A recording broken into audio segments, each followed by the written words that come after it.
Assalomu alaykum. Bugun sizlar bilan poliploid organizmlardan qanday qilib tez va oson usulda gameta olishni ko'rib o'tamiz. Demak, bizda aytaylik 8 holatdagi genotipli organizm berilgan.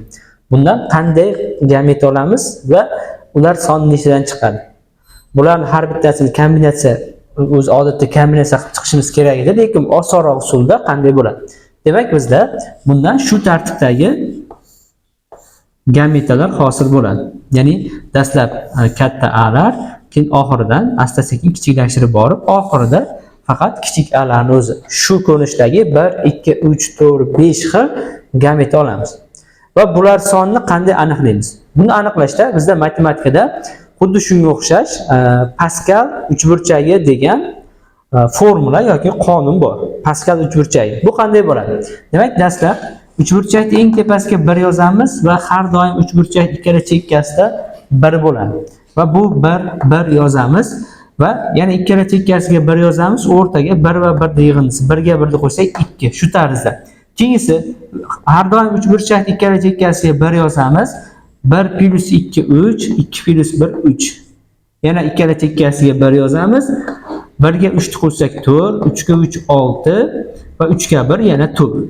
İki chekkasiga yana 1 yozamiz va 1 ga 4 ni qo'shsak 5, 4 ga 6 10, 6 ga 4 yana 10, 4 ga 1 ni qo'shsak 5. Shu tarzda ketaveradi. Davom etib ketadi. Bizga nechtalik kerak bo'lguncha shu Pascal uchburchagidan foydalanib yozib olamiz. Demak, biz belgilaymiz. Dastlab buni uchini 0, undan keyin 1, 2, 3, 4, 5.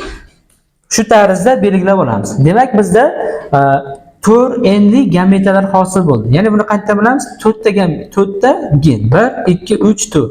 1 2 3 4. 1 2 3 4. 1 2 3 4. Hammasi 4 talik. Demak, 4 enli holatda. Demak, topamiz. Dastlab birinchi turgani bu birinchi gameta. Demak, birinchi gameta 1.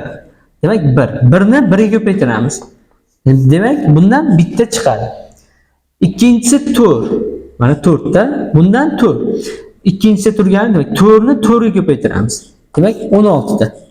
Keyingisi 6 va uchinchisi ketma-ketlikda 1 2 3 1 2 3 6, ya'ni 6 ni xuddi o'ziga yana ko'paytirib qo'yamiz. 6 ga 6 ni ko'paytirsak 36 ta. Undan keyingisi yana 4, yana 4 ni o'zi bilan o'zi ko'paytiramiz. 4 kara 4 16. Demak, bunda ham 16 xil gameta hosil bo'ladi va oxirida yana 1. 1 ni 1 ga ko'paytirsak 1. Biz shu tartibda poliploid organizmdan oson va tez usulda gametalar sonini aniqlashimiz mumkin bo'ladi. Nisbatan bir-biri bilan kombinatsiya qilishdan bu nisbatan osonroq bo'ladi. Video manfaatli bo'ldi degan umiddaman. E'tiborlaringiz uchun rahmat. Sog' bo'ling.